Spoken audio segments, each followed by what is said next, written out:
you're lost inside your mind. The hopes you were denied. But dreams can only come, revealing everyone.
be no happy ending.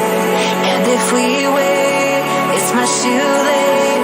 Why can't we change directions?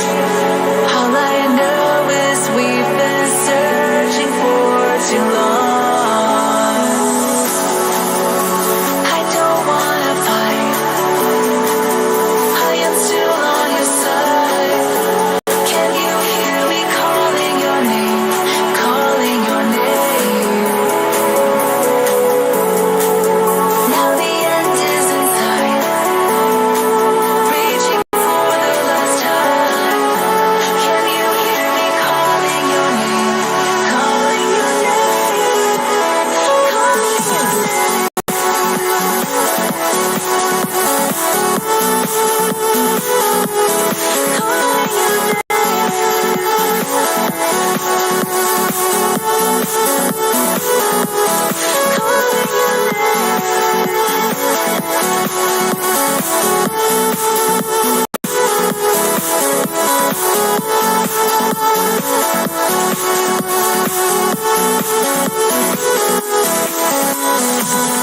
I don't wanna fight. I am still on your side. Can you hear me calling your name? Calling your name. Now the end is in sight. Reaching for the last time. Can you hear me calling your name? Calling your name. Calling your name.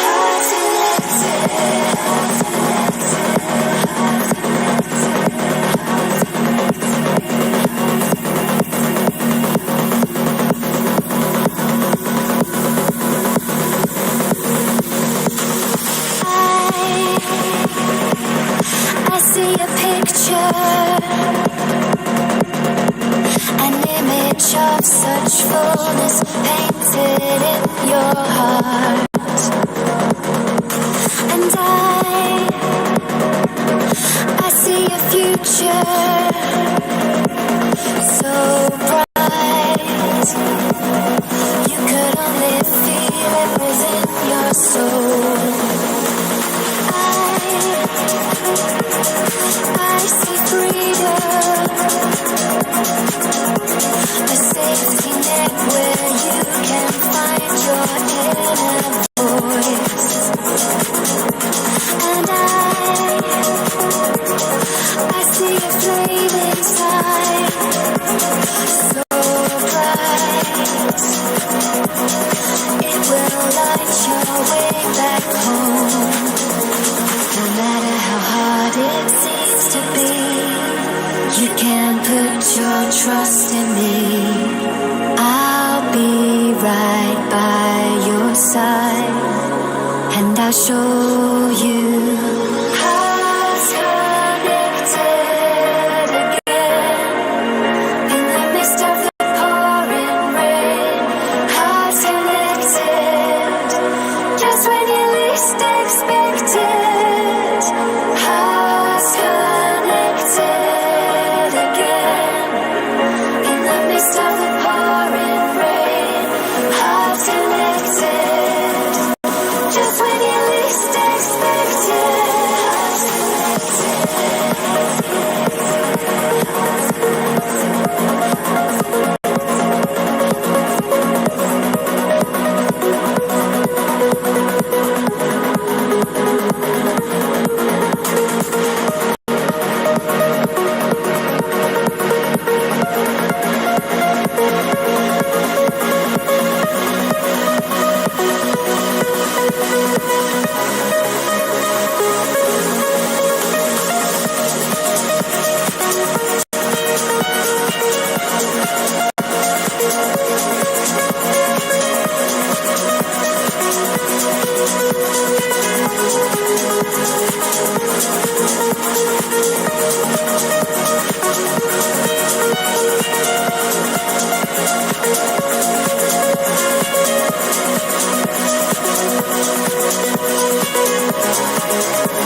It's not the end.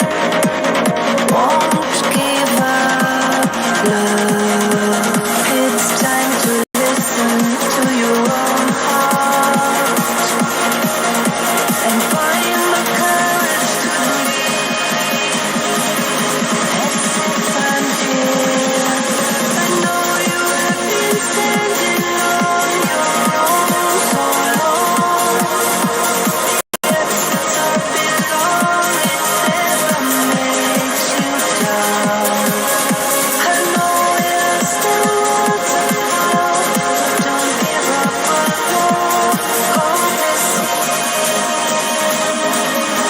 and faces past in the dark.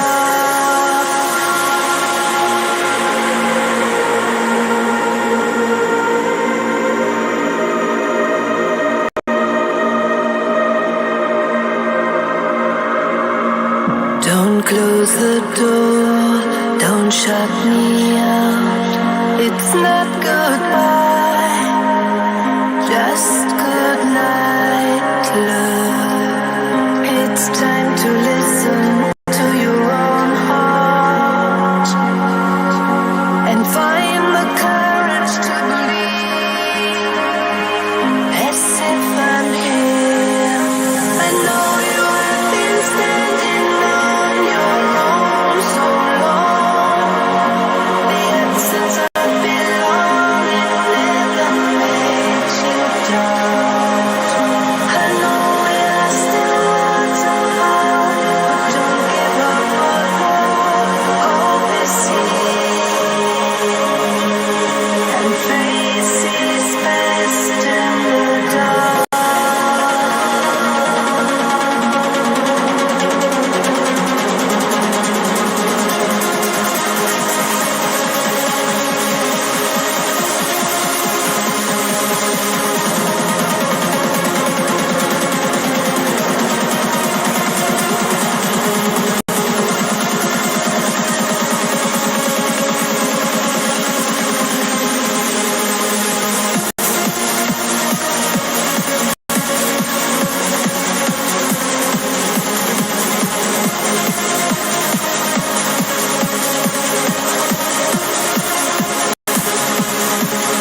to forever, and I understand where we belong. Quiet witness to forever.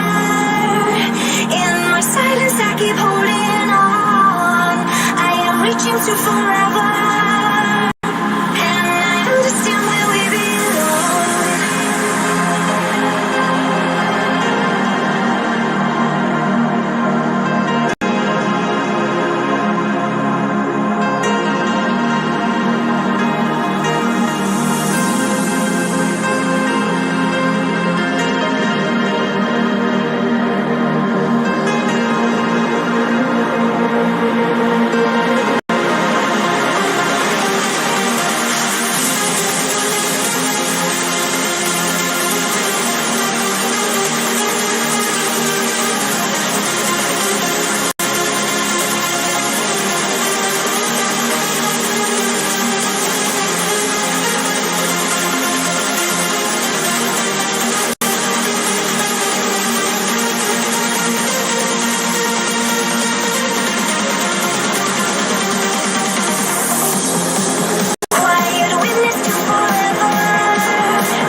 Never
This morning I was discussing the joke of death,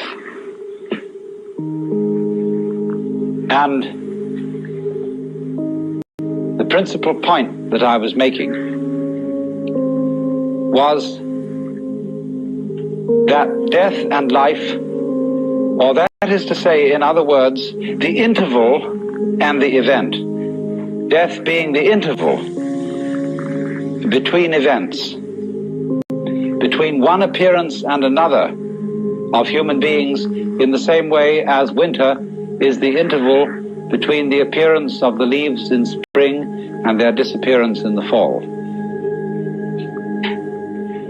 But there is, you see, the chronic fear that the interval may be all that there is, that the interval may triumph, and there may be no event. And I was trying to show you that there is a polarity between the event and the interval between events, in such a way that you can no more have the one without the other than you can have the crest of the wave without the trough. And that this goes on and on and on in endless cycles, where there are small intervals making up small intervals and waves, which group together and make up a set of intervals and waves, and they in themselves constitute the crest of a larger wave with a much longer trough. And then again there comes the group of intervals and waves on a short rhythm. And that this thing that goes like, you see,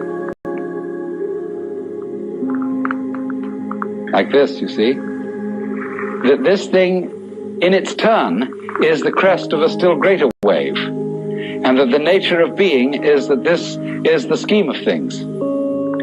But the joke about it, what makes it exciting, is the constant anticipation that there might not be anything again after the interval, that it might all come to an end.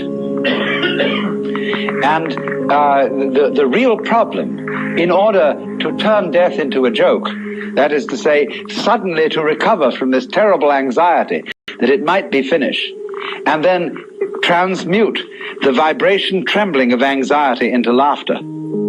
It is the same thing. only the trembling of laughter is the trembling of anxiety seen from a different point of view. Now, what are the things that are obstacles to our being able to see that? It's almost as if life were itself a guru. And you know how gurus throw out tests to their students to see if they can pass these various initiations, all of which require nerve in the face of some formidable obstacle. All fairy stories are full of this. And so life itself throws out all kinds of reasons for supposing that we are faced with something serious instead of something playful. And I want to discuss with you a few ways which in Western history this obstacle has been thrown out, and how we today are bamboozled by these obstacles. In the history of Western civilization, there have really been, in the past 2,000 years, two dominant mythologies. One has had a long run and the other has had a fairly short run. But they are both ways of terrifying you so that you won't see the point. But at the same time, they are perhaps not merely negative things, but challenges, barriers of the same kind that a guru would offer. For example, in the study of Zen, each koan is referred to as a barrier. And if you can pass the barrier, you see, you get in. But the function of the teacher is to put the barriers up to see how you'll react to them. So, in a way, we could say that the two great mythologies which have dominated the Western world in the past 2,000 years are two barriers. The first, of course, is the Christian mythology. And in the Christian mythology, the individual is made to feel that he is strictly on probation, that he does not really belong, that if he is at all a son of God, he is so by adoption and grace. He isn't really one of the family. Let me explore the theology of that a moment. In Christian theology, God has only one son. The monogenes, or the only begotten Son of God, who is the second person of the Trinity, the Logos, the divine idea of itself. The Trinity constitutes a family. And naturally, it's therefore threefold, because for the Greek mind, and it was the Greek mind that molded Christian theology, meaning entirely depends on the structure of the Greek language. And Greek, in common with all Western languages, and indeed also Sanskrit, from which it is derived, has a sentence structure in which there is the subject, the verb, and the predicate. And we can't make any sense without those three things. We have to have an I love you or an I know you sentence for there to be any love or for there to be any knowledge. There must be the lover. The lover can't love without having a beloved, and the lover doesn't relate to the beloved without the relationship of love between them. So there you have the subject, the predicate, and the verb. And so naturally, in Greek ideas, the very inner nature of reality of the Godhead itself must be threefold, following the structure of Greek thought and Greek grammar. So,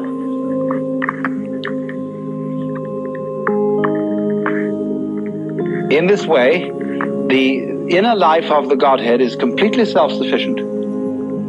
There is the Son, the object of God's love, so that God doesn't need any created world of finite beings as the necessary object of his love so that he can be love. You see? So then, the created world is something extraneous. It's something that the Lord threw off in a fit of exuberance. And although it is very much beloved by him, he doesn't in any way depend on it. He, in a sense, fathered it, but he fathered it out of nothing. It had no true mother. And so, in a way, it's an orphan. And the relationship between the creator and the creature in popular Christianity has always been the relationship between the king and the subject. And the relationship between the king and the subject is very, very estranged, because the king, in the archetypes of kingship which existed in the Near East in ancient times and upon which this theological imagery was originally modeled, the king was really afraid. He always appeared in the throne room with his back to the wall. He didn't stand in the middle of his people and say, and look around at everybody like that. He stood with his back to the wall like this. It's funny how all altars, Buddhas and things have their backs to the wall, because there you can't be stabbed. And you have your guards and your henchmen on either side of you.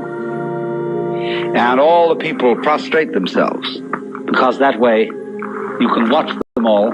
They can't see you and you can see them. So you're safe. And that's the imagery, you see, which has given us our Western conception of God.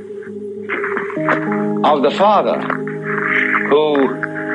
whose children have become a little bit too much for him. He's had too many. And they have to be kept in their place. And so he's a little bit frightened. And so the rules are set up. You just do so and so and so and so. And you must feel grateful for having been fathered. You're a miserable worm. And therefore, inwardly, because without me you might not have been. You owe everything you have to my having produced you. And you are a debtor. And because you are a debtor, you have a duty. Duty is the same word as debt, debit. You owe life to me who produced you, although I won't admit I had a great deal of fun doing it. And so you must all crawl. Now, you see, that conception of our relationship to reality has been the popular idea for centuries in the Western world. So that you never really knew where you stood with the authority. Because the authority gives you the impression that you are so bad intrinsically that at any time you ought to be punished and eaten up. And it's only a matter of mercy that you're not being eaten up. So the prayers of the Christian church are full of the idea, O Lord, we are not worthy. And since it is only of thy great mercy that we continue to survive at all, we humbly beseech thee, etc., etc. Imagine going around with that feeling about the nature of reality, that it is watching you all the time, that you're always on probation, like a released prisoner. And therefore there is an all-seeing eye at every moment of the day and night surveilling you much more efficiently than any big brother could watch you through tiny TV cameras in your bedroom. I know a friend of mine who is a devout Catholic, and in her toilet, but she is different, she has a sense of humor. And in the toilet, it's an old-fashioned one, there's a tank and a pipe coming down to the John. And there's a little placard on it with a big eye painted. And in Gothic letters underneath it, it says, Thou, God, seest me.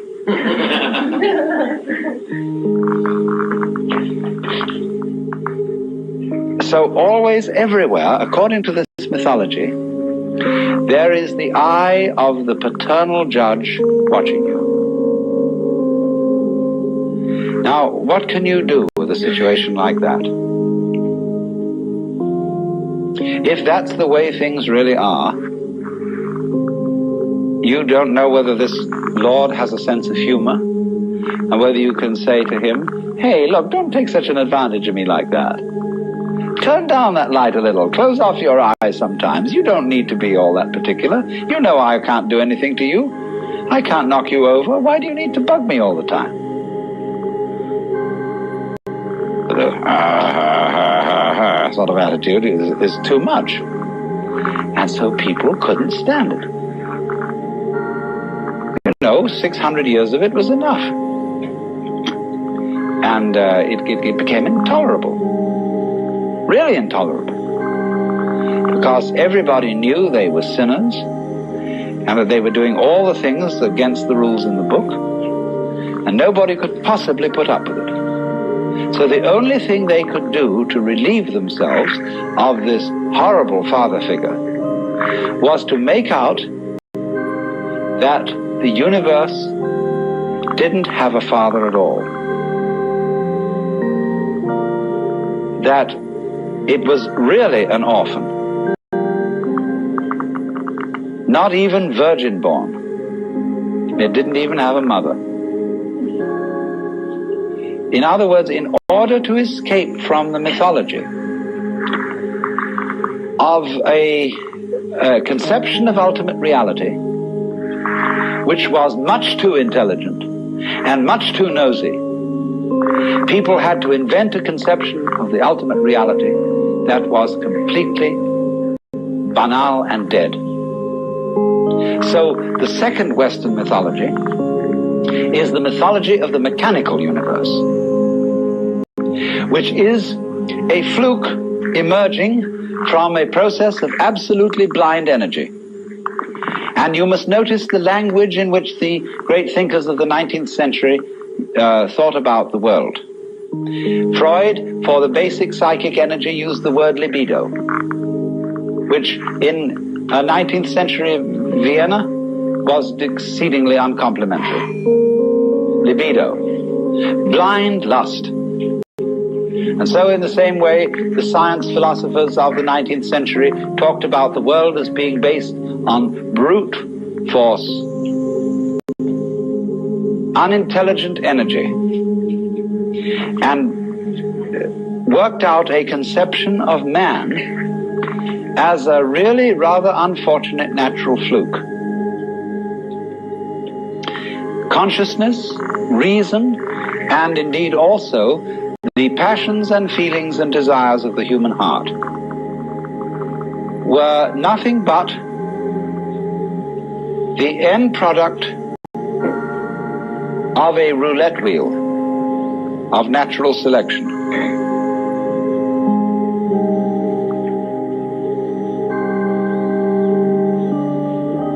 It's a most curious paradox that those philosophers of the 19th century who denied the supernatural origin of man and who insisted that man is simply a part of nature, one of the members of nature, nevertheless set up a state of alienation between man and nature without precedent. I am a part of nature. I am something that nature fluked into being, but nevertheless this fluke is something that nature doesn't care about. It doesn't care about my ego and its future. All that is important to nature is the species. The individual is irrelevant.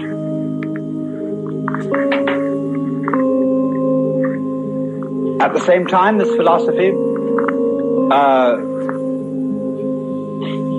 arose when we were becoming conscious of the sheer magnitude of the universe. And it took the first impression of this vastness as a pretext for making little of human beings and saying, what do you matter in this huge cosmos? You're just a little fluke. You're just a little nothing at all. This thing goes way on beyond all imagination. And therefore man is just so much fungus on a rock. And a very tiny rock at that.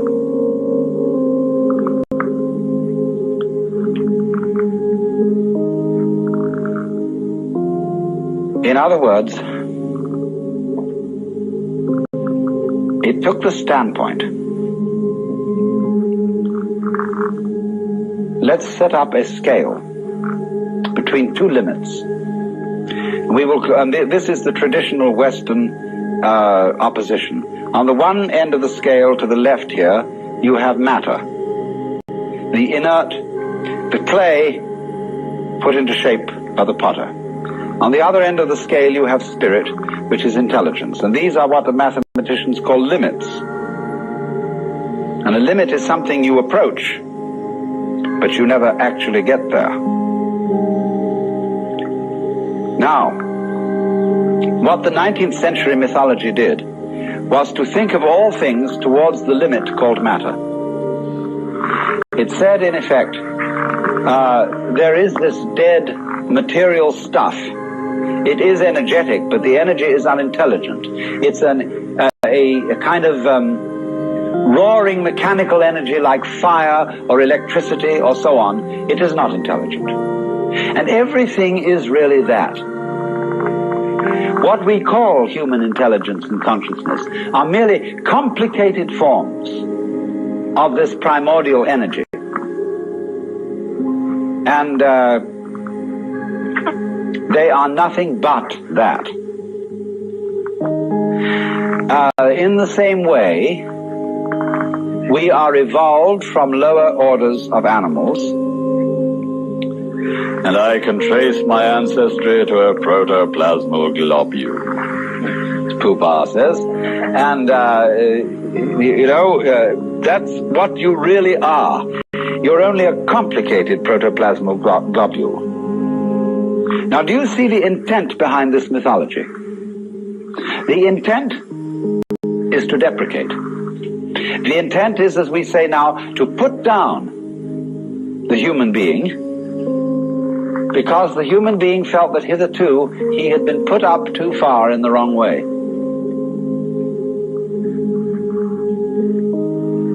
You are a child of God, and the Lord loves you very dearly, but, that's just insufferable to be put up in that way. You have an immortal soul.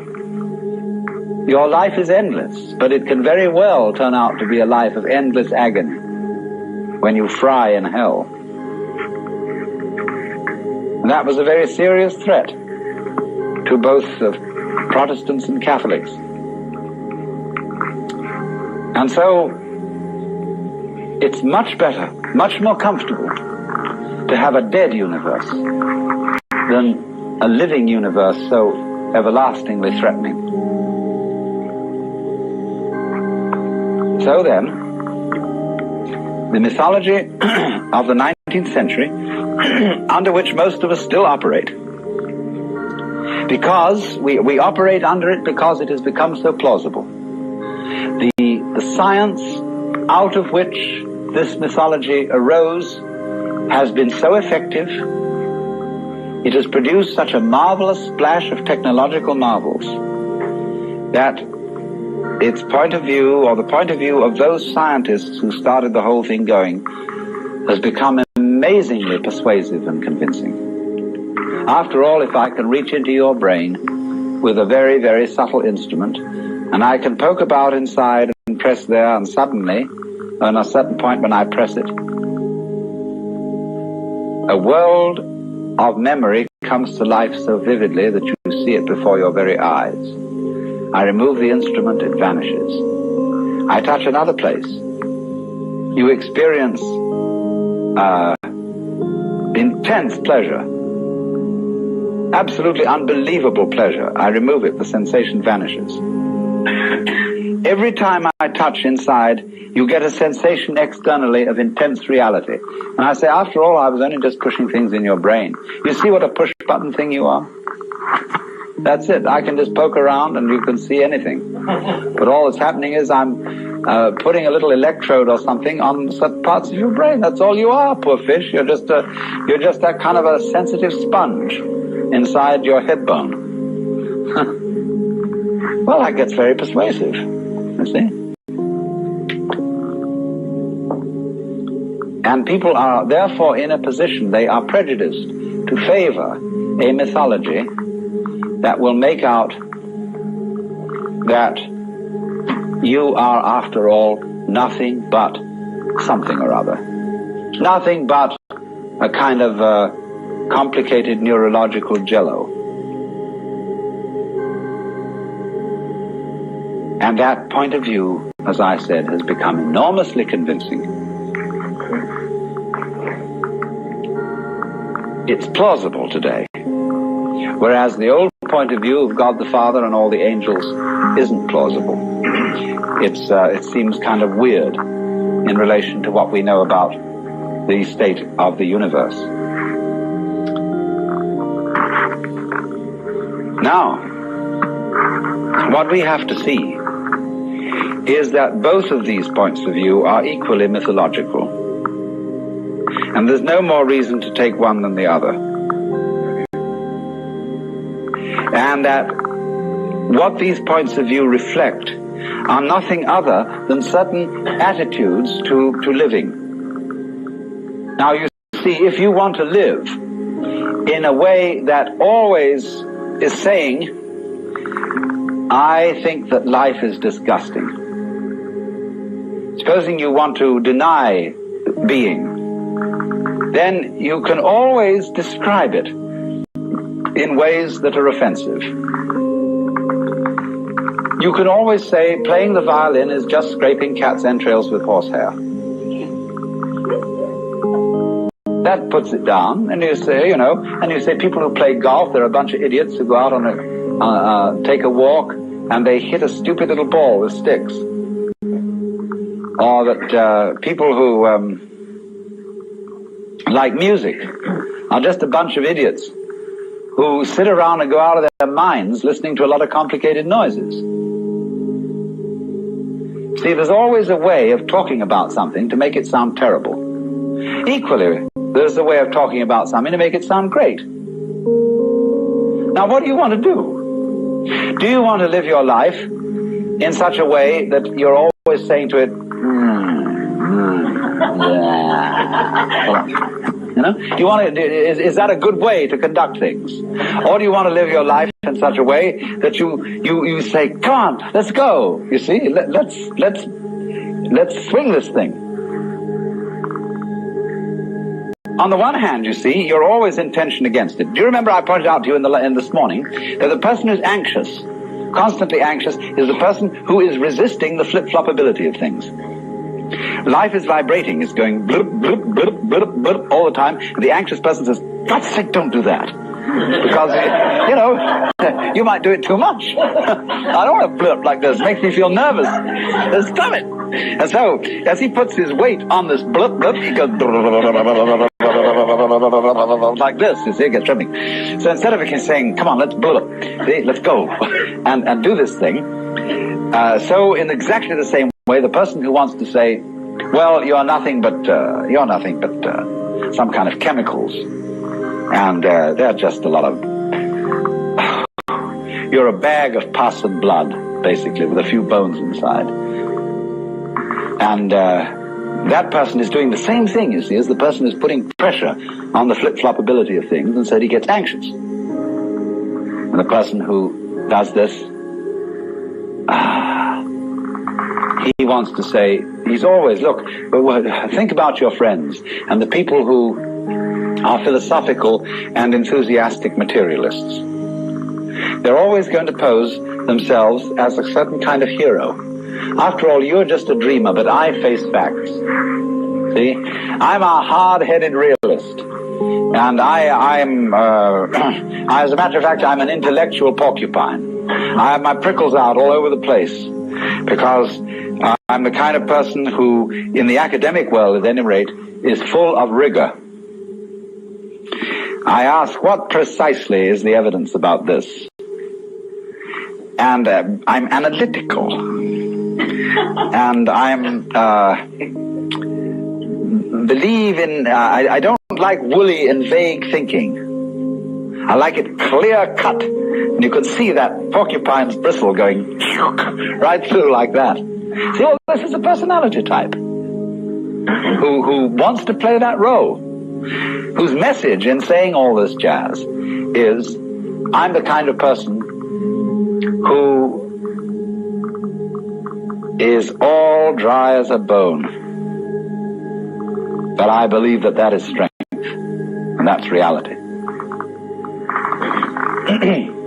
And another kind of person says to him, oh, you are intolerable.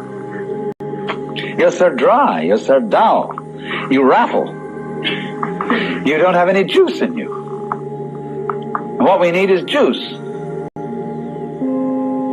And we need flow.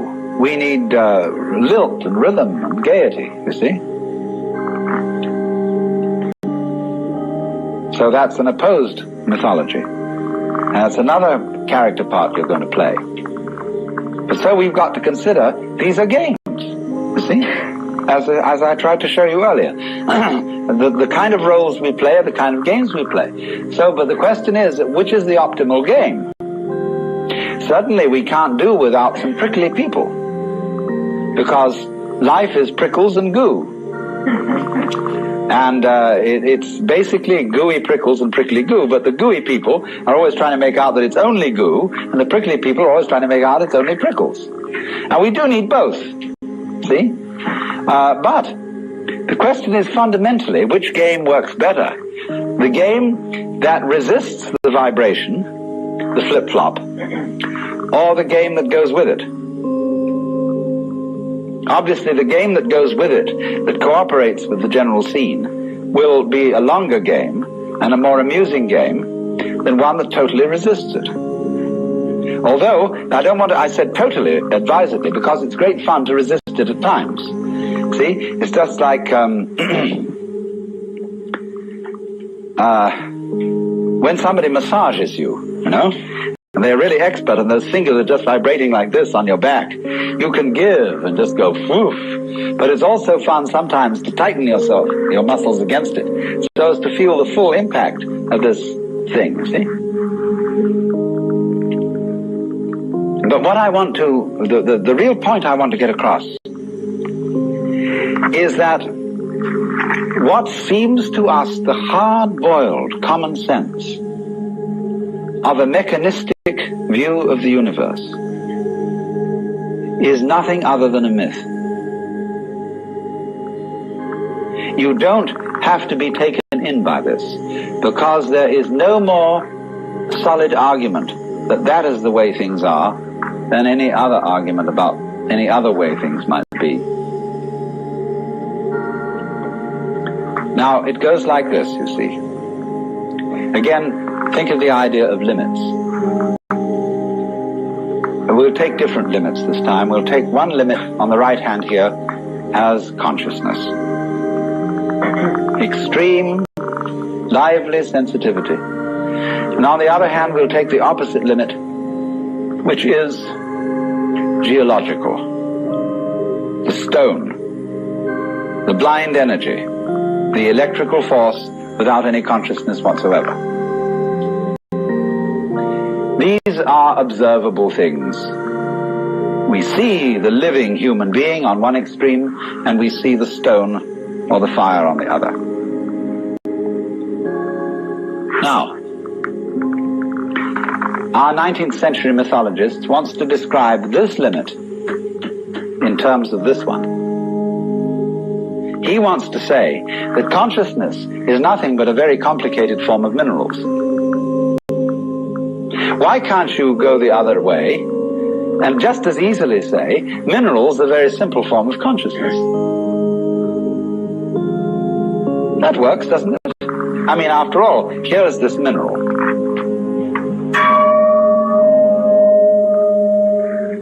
I knock it, and it says that to me. This is a rudimentary form of consciousness. This thing inside is not making a noise to itself, because that requires ears. But in some way, this thing is going to itself. It's shaking like that. And that's its consciousness, its response, its resonance. It isn't totally unconscious, but its consciousness is extremely simple.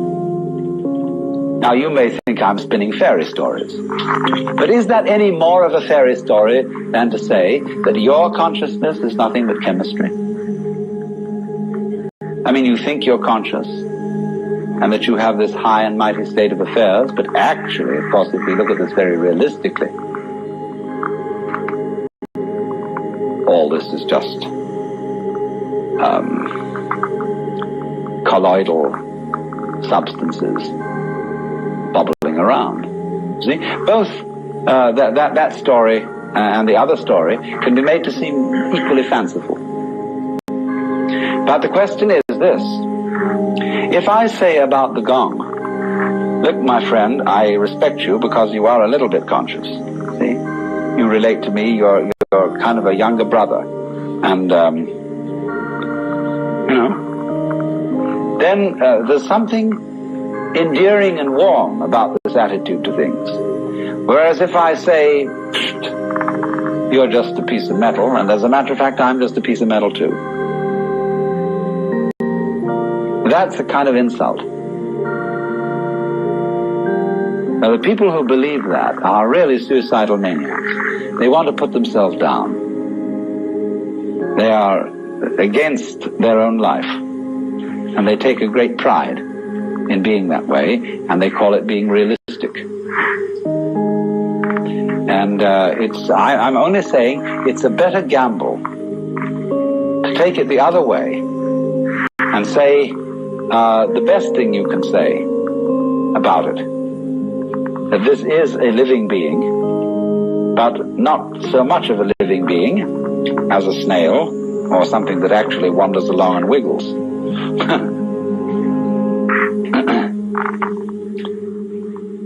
So, you see, the pressure upon us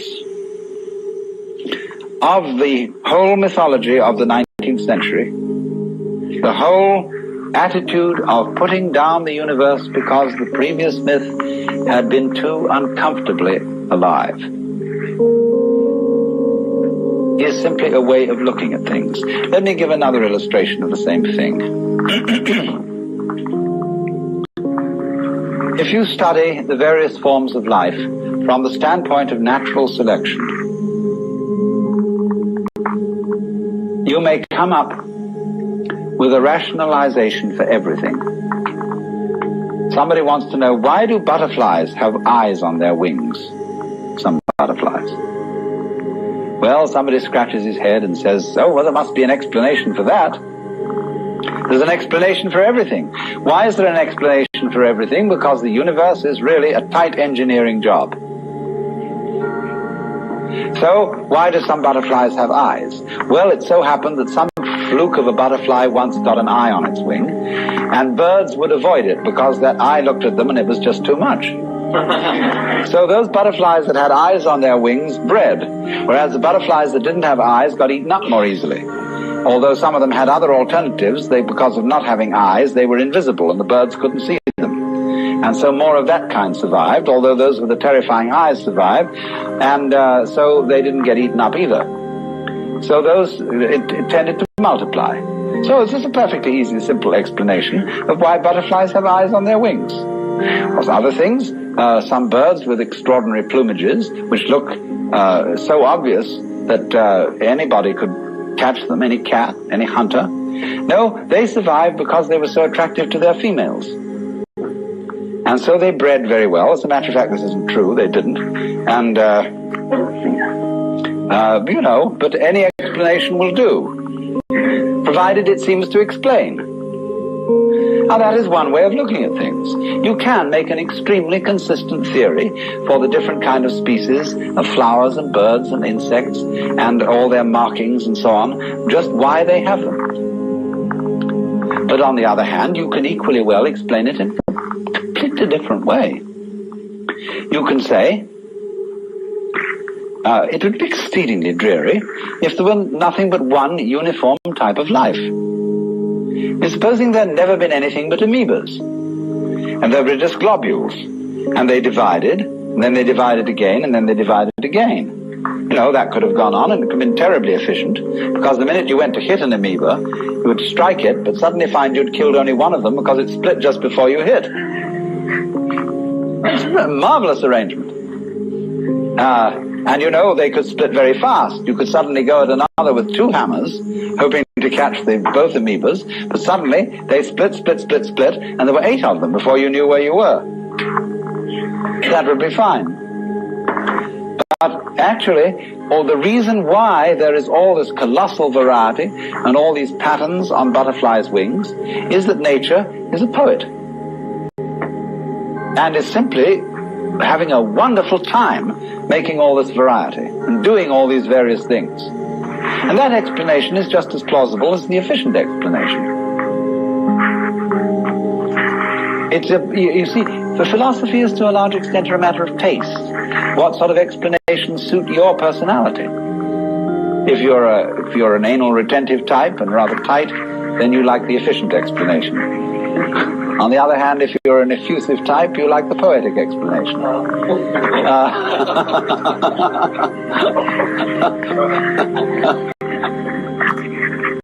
But there are, though, beyond that, certain considerations of which of these explanations affords better games. And the economic anal retentive explanation can give good games up to a point, because there's all the thrill of working out the chains of interconnection, all the reasoning whereby finally you go through all sorts of rational conniptions and explain why the butterfly has a big eye on its wing. Fine. But where do you end up? You end up in a mechanical straitjacket. You've got to be careful along the other line of approach that you just don't end up in a morass.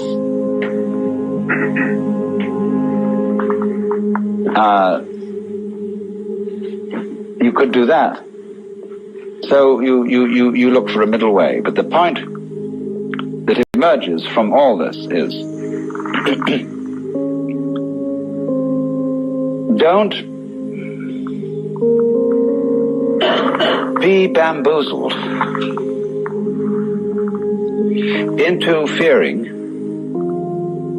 that the black will win, because the white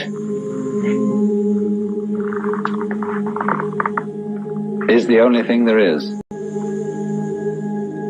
and the black, the nothing that surrounds it, will eventually engulf it. All these are, as it were, nursery stories to terrify children. You live in a cosmos where the light of consciousness and the darkness of unconsciousness go back and forth, just as the crests and the troughs of the waves.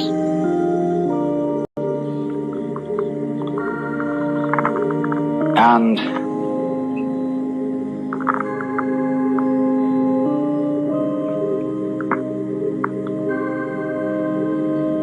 this situation of yang and yin, positive and negative, is exceedingly productive. It's like a male and a female who become the parents of all sorts of children. And out of yang and yin, black and white, come all these adventures through the original stratagem of pretending that the one is and the other isn't, that yang is and that yin isn't.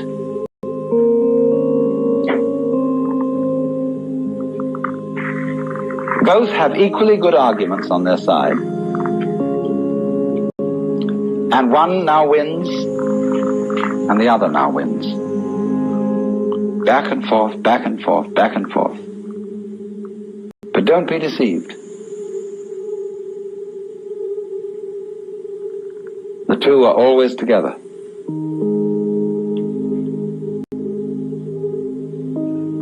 And the thing that you most fear,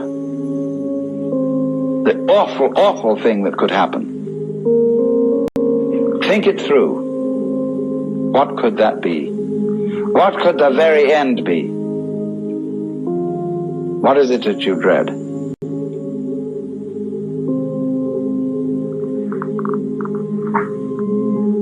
And you'll find out that if you go down, down, down, down, down, down, down into what you dread, be swallowed up, be annihilated, let the horrible scorpion, spider mother, the octopus thing catch you and take you down into its inmost guts, what will it do with you? Why, it'll transform you into itself. And then when you are it, as I said, every creature feels like it's a human being. Because after all, that's I. So fish, when they've eaten up something, and that thing has become, and then the fish looks around and says, gee, that was a good dinner. And it feels human. And the fish looks around and it sees things that aren't fish, and they look like cows, and human beings wandering around there. They look like predatory monsters of some kind. Awful looking things. Ghastly teeth. And weird, inhumane arms and legs on them. Not nice, orderly fins and tails and beautiful scales on the side, like a really good person should look.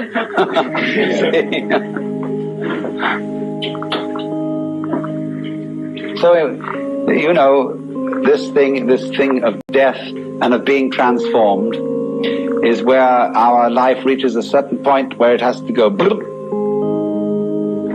And in the moment you go bloop, you forget. You lose control, you see. That's the sensation. When control is going, you're just on the verge of the crisis where it's going to go bloop.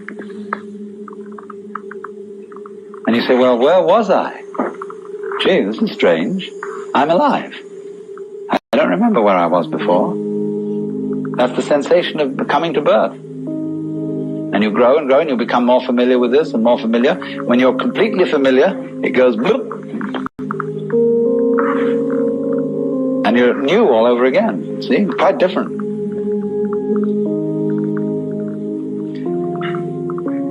We can never believe, you see, when it gets to the point where we know it's about to go bloop, we can never believe that it will go into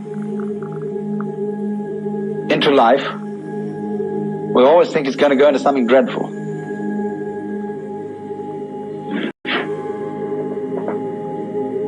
But you see, once you know, it's going to keep flipping. And the only thing is to go with that flip. See, get ready to go. Are you ready? Boop.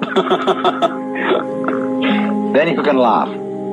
Because you know there's no way out.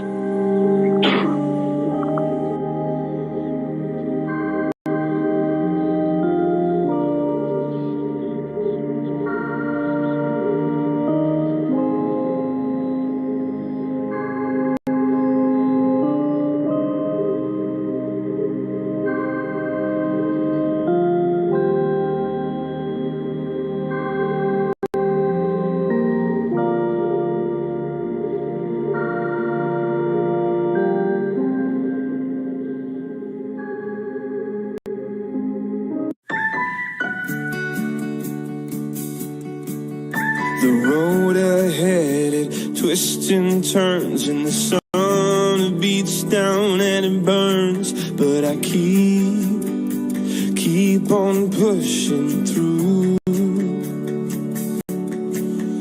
and every step quicker than the last. My feet tread down this beaten path, and I keep on pushing through. 'Cause I get up, and I may fall right back down, but your love lifts me back to solid ground. Yeah, I get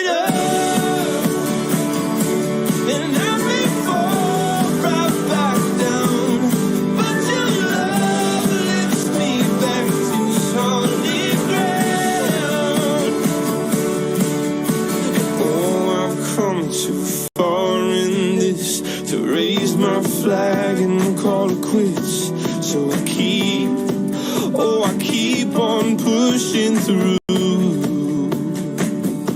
Oh, with every step my heart it pounds. Yeah, so sure I've had my doubts, but I must keep pushing through. Yeah, I get up.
Today is gonna be a little something more.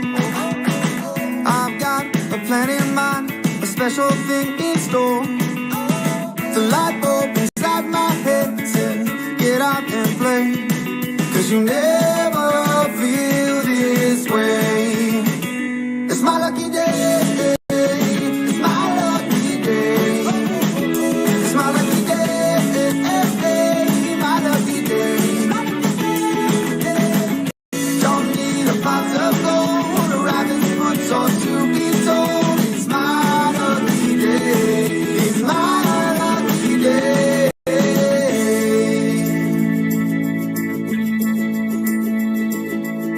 Slept in 'cause I don't care and didn't make the bed. Sip coffee on my couch, what can I do instead?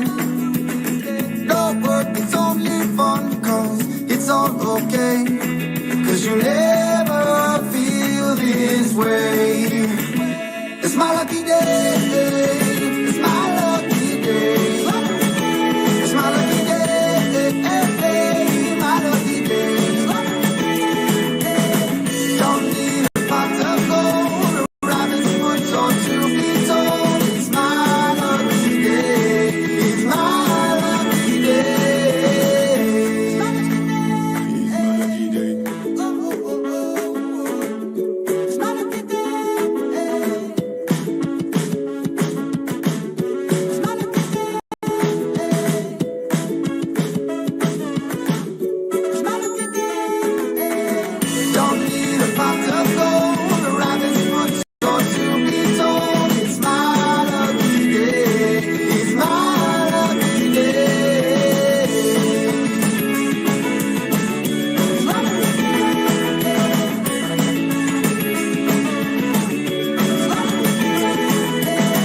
Don't need a pot of gold, a rabbit's foot or to be told. It's my lucky day. It's my lucky day.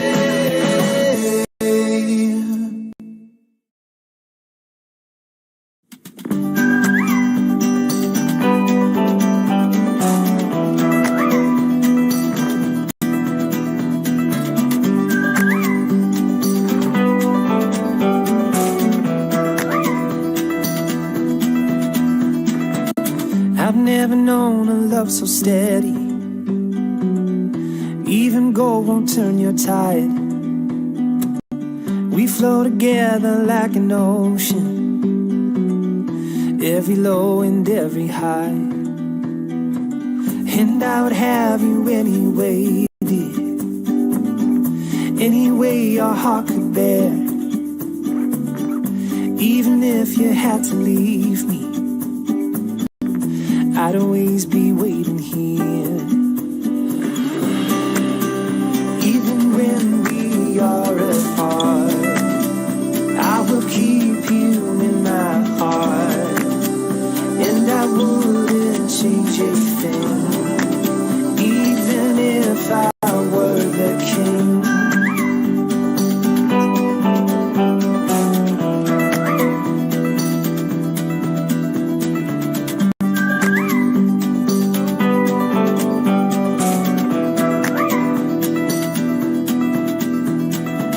I've never known a brighter sunset, but every day I see it rise. I never thought it could be better until I saw it in your eyes. Even when we are apart, I will keep you in my heart. I will hold the world at bay just to see you smile again. And when time begins to fade, I will love you just the same. And I wouldn't change a thing, even if I were the king.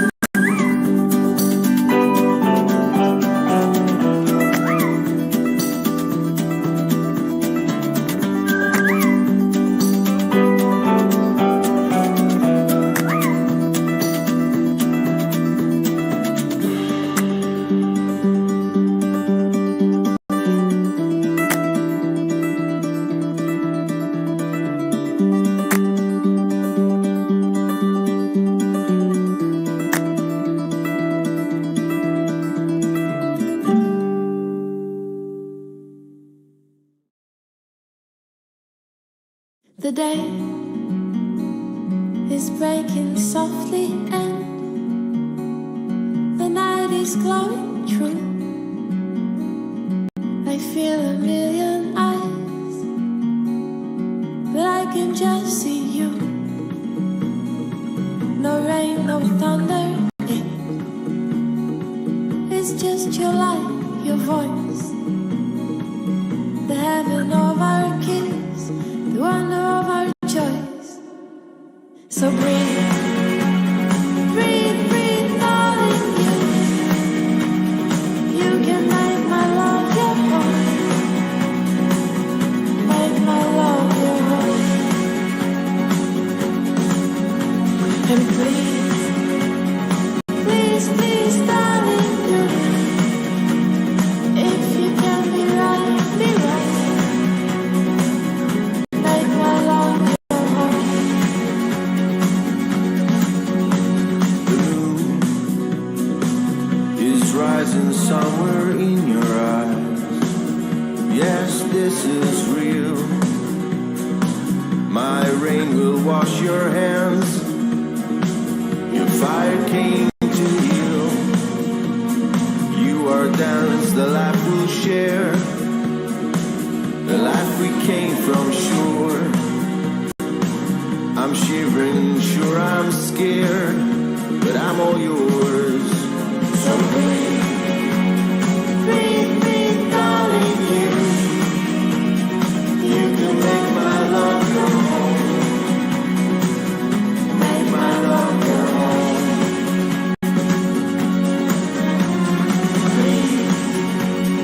Please, please, darling, if you can be right, be wrong, make my love go home. So breathe, breathe, breathe, darling, you can make my love go home, make my love go home.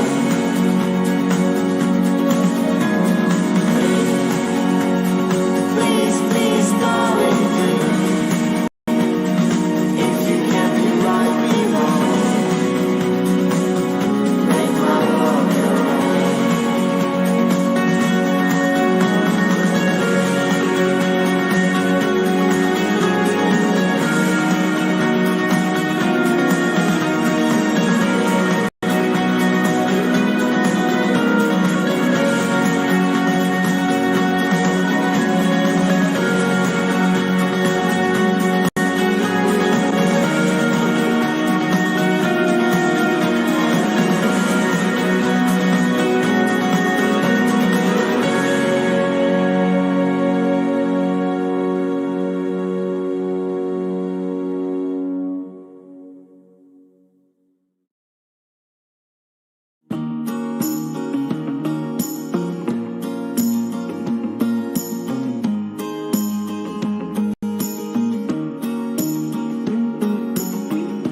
Have I really been so crazy to think your love was mine? Serenading to sinking moons. Oh, I've been so blind as our love was slowly turning blue. My blood grew red.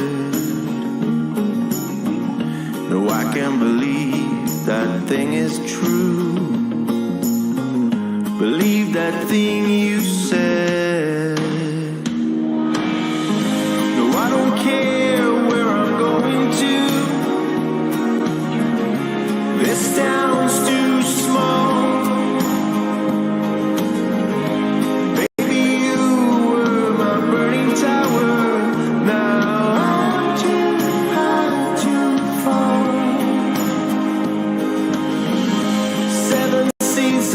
Have come and gone.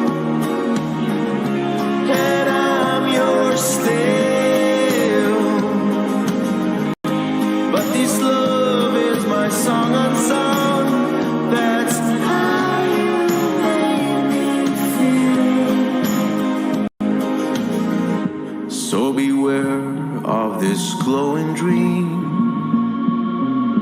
Baby, don't look back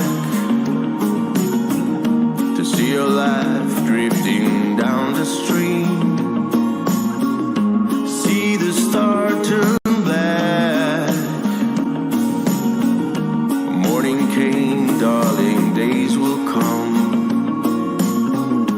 when you're all new. Yes, this love is your song unsung, but it's still true. No, I don't care where I'm going to. This town's too small.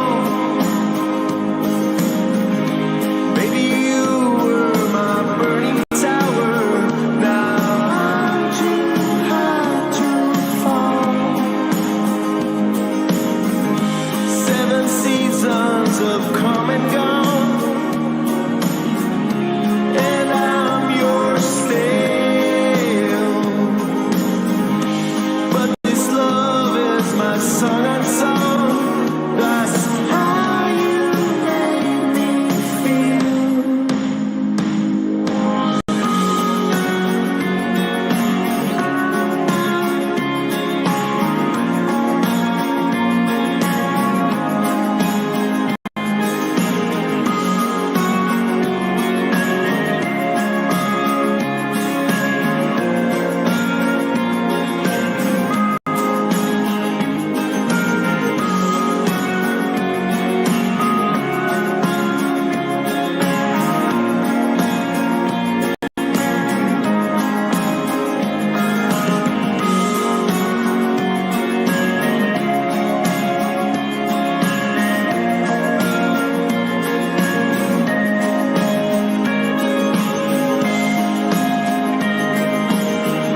No, I don't care where I'm going to. This town's too small. Baby, you were my burning tower. Now I'm too high to fall. 7 seasons have come and gone, and I'm yours still. But this love is my song and song.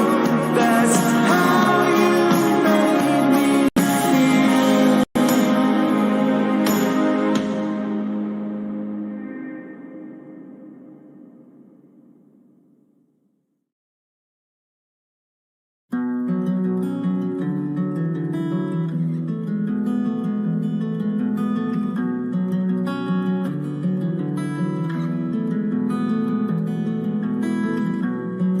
I wonder if you'd stay, if you knew the things I've kept away. I wonder what you'll do. Would you charge me with your hate? You never really knew just how terribly I needed you.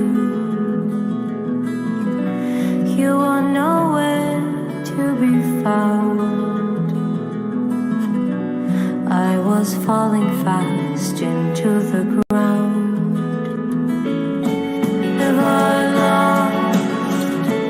Have I lost you? Have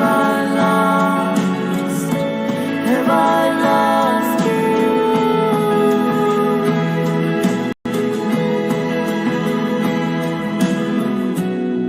I hurt myself that night. There was no one there to end the fight. Remember what I did. Here was no one really, just a kid.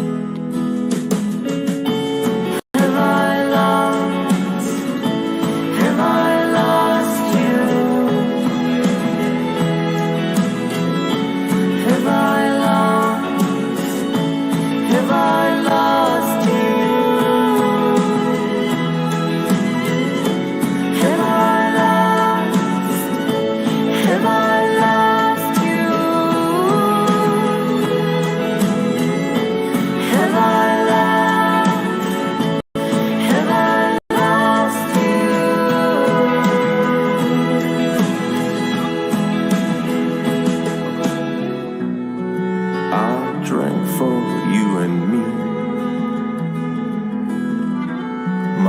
much, but not enough, you see.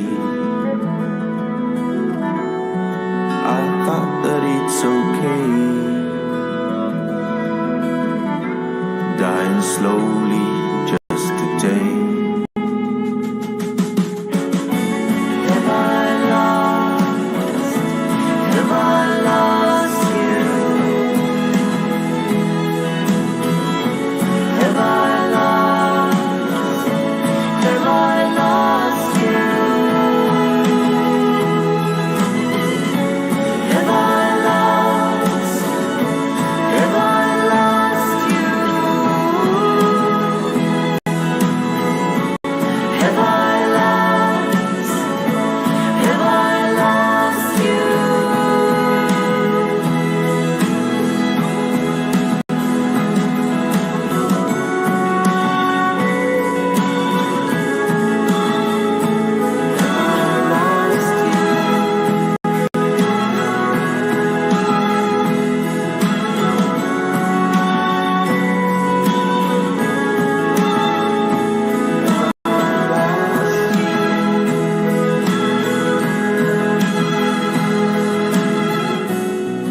I wonder if you'd stay, if you know the things I've kept away.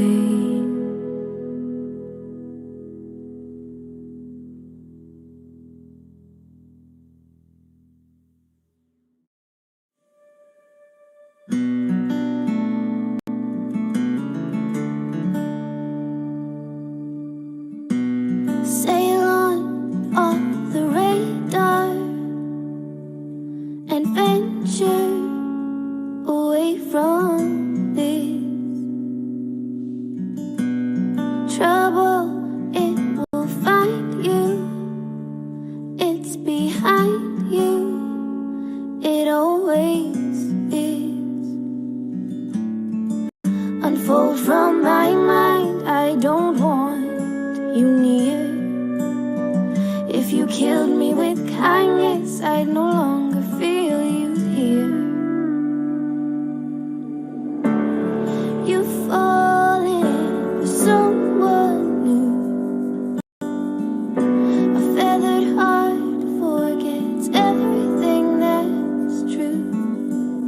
Feels like I've ran into 1,000 shades of blue. I'm holding on to somebody like you.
Stormy nights don't stay. From the moment that we met, you're worth the wait. Oh, this could be the best thing that I'll ever know.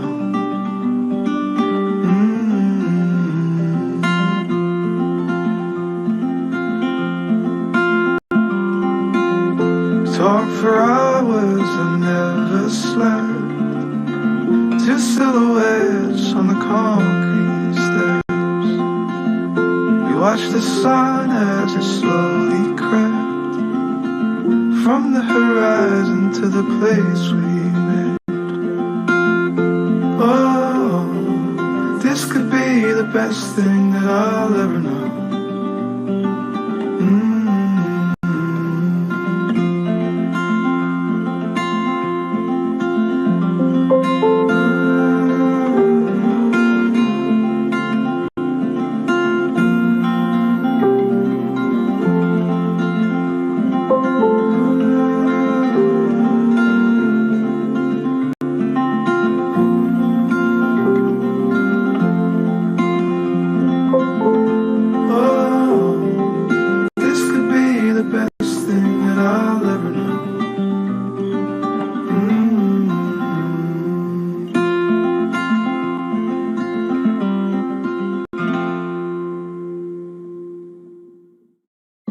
Leave my thoughts on the table.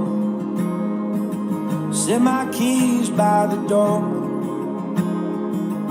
All these fortune and fame, I don't think they need us no more. In my head like a blitzkrieg, on my heart like a war. Coming back for your heart now. This one ain't mine anymore.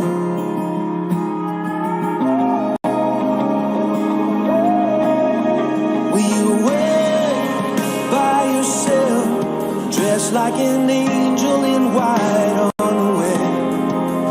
Can you be like a drone, straight from a song that I've known all along? Can you take the islands, just pulling apart the waves as I fall into your arms, tearing up roses as daylight approaches, just hoping to be what you want. Hold me up with your bare hand, like some pillar of God, on this road that you wander, burning like some bottle rock. Let me fight for your honor, raise a wall for your truth, build it up like a fortress, wave the flag when I come home to you.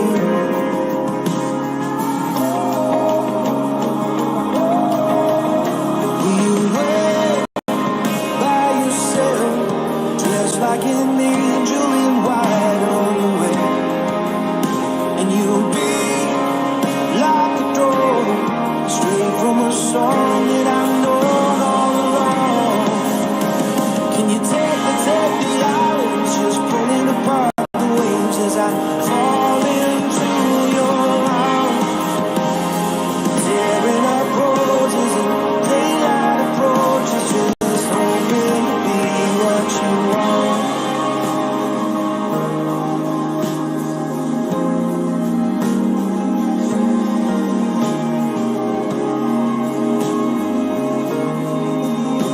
Can't leave it unsaid now with you right in front of me. Will you wait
west. I am held by the forest where I go for rest, and washed by the waters of Lake Michigan. And wherever I go, I will return again to my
that day I live in a dream.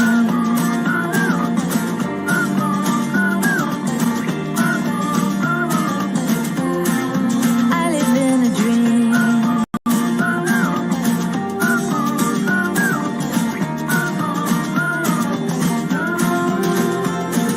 Baby, you're my angel. I'll do anything to make you smile.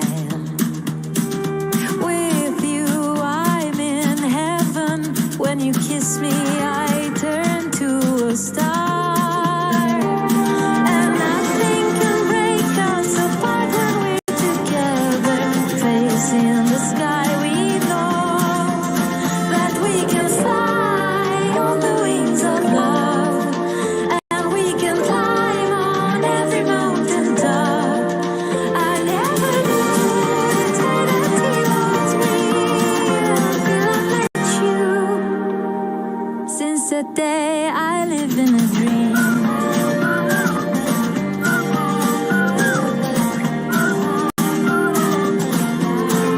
I live in a dream.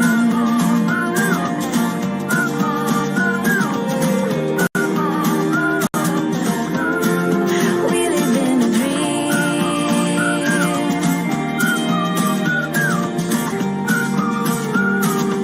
We live in a dream.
And I said, ooh,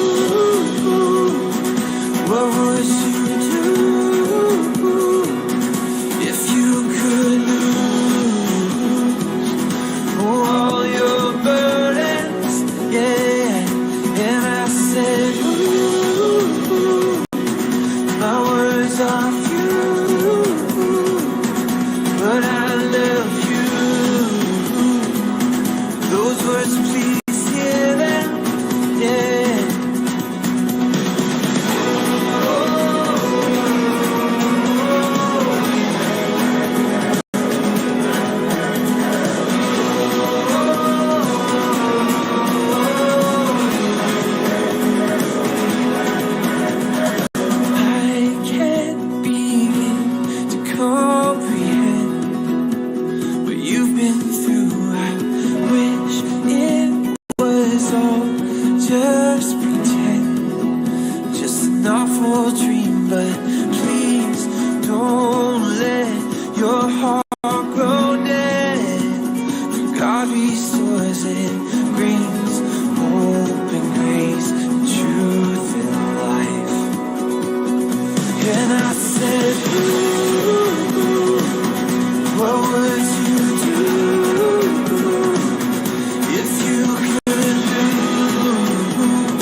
One last ticket before it's gone.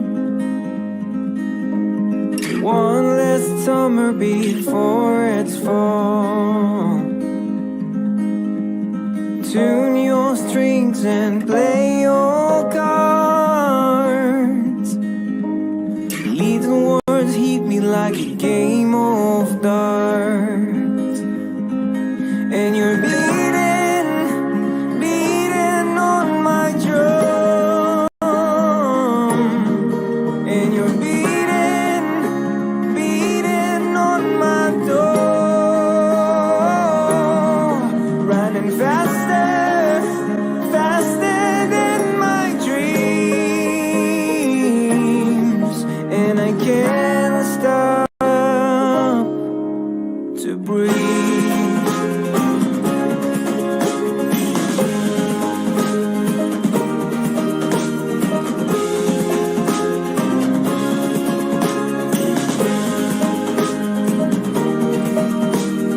One last lie before the truth. One last fight before I lose. ask myself, where should I go? Did I do enough to feed my soul? And you're beating on my drum. And you're beating on my door. Running faster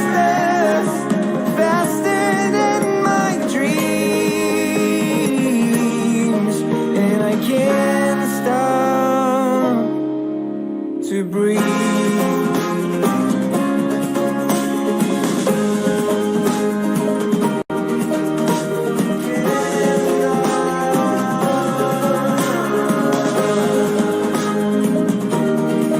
And you're beating on my drum. And you're beating on my door. Riding faster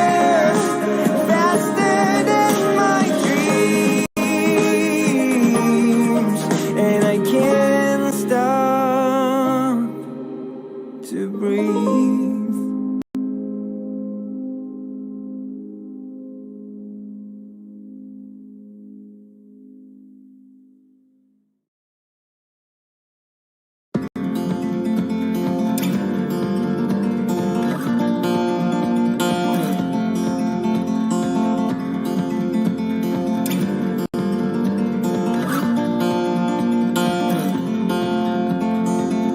We got love that we'll never need to hide. Love will always rise above. Whatever comes, we will be just fine. If I am yours and you are mine.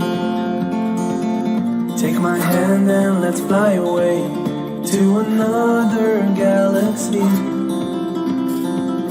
Hold me close, I want to feel your love. Together we are free. Just be with me.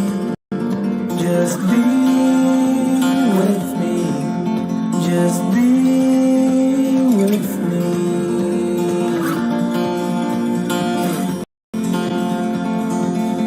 Now we're one with the sun over our heads, and at night we'll be the stars. We can go any place that we want to. I don't care if that's too far. Take my hand and let's fly away to another galaxy. Hold me close, I want to feel your love. Together we are free. Just be with me. Just be with me. Just be with me.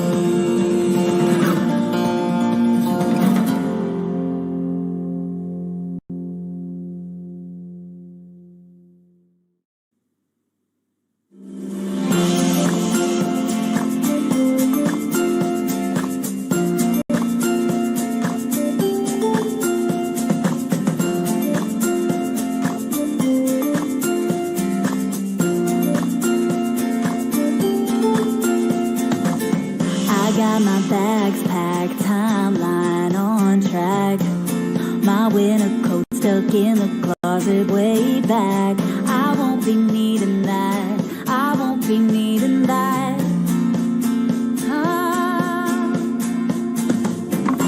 I'm ready to fly down 65, hit the coastline in the sunshine. I'm going to find my new high, hit the coastline in the sunshine.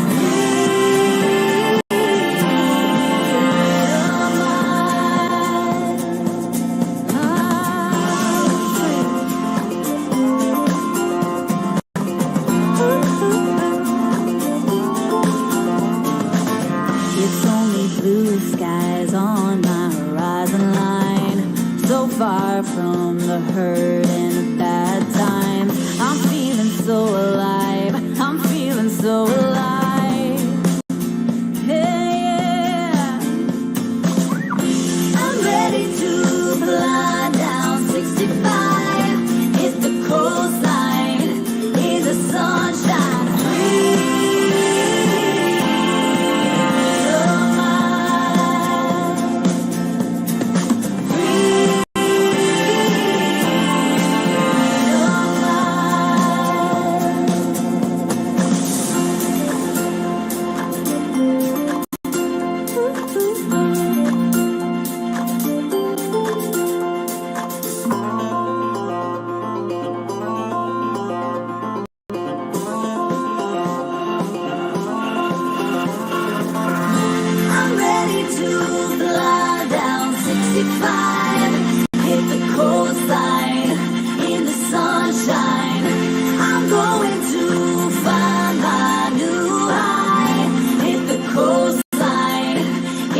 feel of 1,000 kisses. Oh, please stay a while. I'll reach up to hold your sunlit face. Feels like a handful of silk now. I'm in your warm embrace. Oh, I hope this feeling lasts till the oceans turn to glass and the world around us turns and fades to black. Together we'll hold back the sun in this moment forever young. Against the stream of time we'll run, baby. We'll hold back the sun. This feeling moves me every single day. I'm captured by your charm, enchanted by your ways. In the magic of your eyes, I've become lost in their spell. So come closer, my dear, because all is well. Oh, I hope this feeling lasts till the oceans turn to glass and the world around us turns and fades to black. Together we'll hold back the sun in this moment forever young. Against the stream of time we'll run, baby. We'll hold back the sun. When the sun goes down and the world spins round, when I lay right next to you, I can't close my eyes even though I try. These perfect moments of you, I fall asleep to embrace in the morning, awake to that perfect side of you. Together we'll hold back the sun in this moment forever young. Against the stream of time we'll run, baby. We'll hold back the sun in this moment forever young. Against the stream of time we'll run, baby. We'll hold back the sun in this moment forever.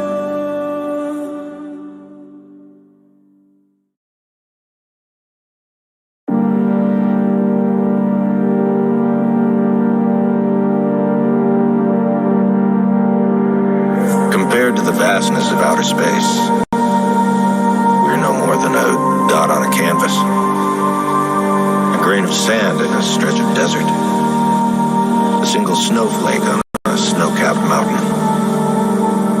But if you look closer, if you allow yourself to see, you'll find the miracles in lives lived, the wonder in these tiny circles.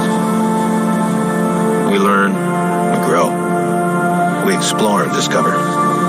We make decisions in an attempt to be good and try to make right for the things done wrong. We try to love each other, learn to fight side by side, and try even harder to accept ourselves and the person we are. We then take our children by the hand, help them learn and help them grow, help them explore and discover, only for the cycle to begin anew. That's life. That's life. That's life.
in my broken heart. I can tell you what it feels like. Trying to shoot straight in the dark. One step closer, standing on the edge, I'm looking over.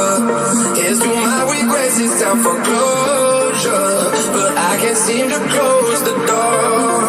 Oh no, before you go, live my life, find paradise in someone else's eyes. Just one thing you promised me, I'm begging, please, please, please, leave a little love for me. Yeah, leave a little love for me. Leave a little love for me. Yeah, leave a little love for me.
on, losing control. Oh, you're poison in my bones. Turn my heart right into stone. Oh, you love to leave me cold. Only want me till you don't. Oh, you're poison in my bones. But I don't wanna let go. I don't wanna let go.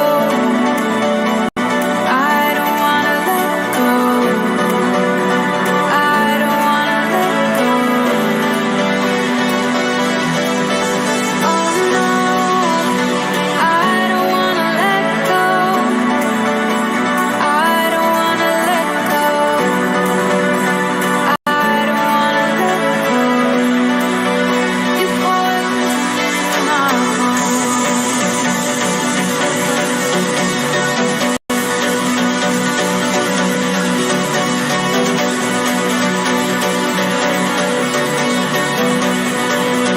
You poison in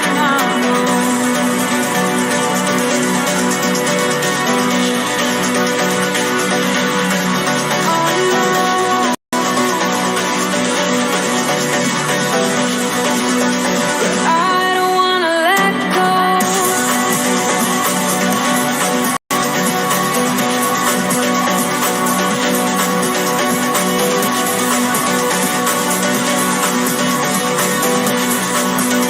You poison in my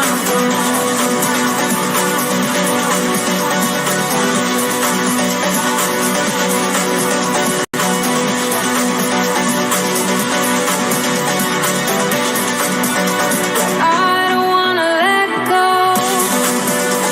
I don't wanna let go. I don't wanna let go. I don't wanna let go. Oh no, I don't wanna let go. I don't wanna let go. I don't wanna let go. You poison in my bones.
You're the diamond in the rough, you will always be enough. Our connection is a spark that can heal a broken heart. Forever lost at sea, you're the wave that rescued me. You're the moon of my night, lead the way, my guiding light.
Control me.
Is that worth fighting for? Is that worth fighting for?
So we can watch the sunrise.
the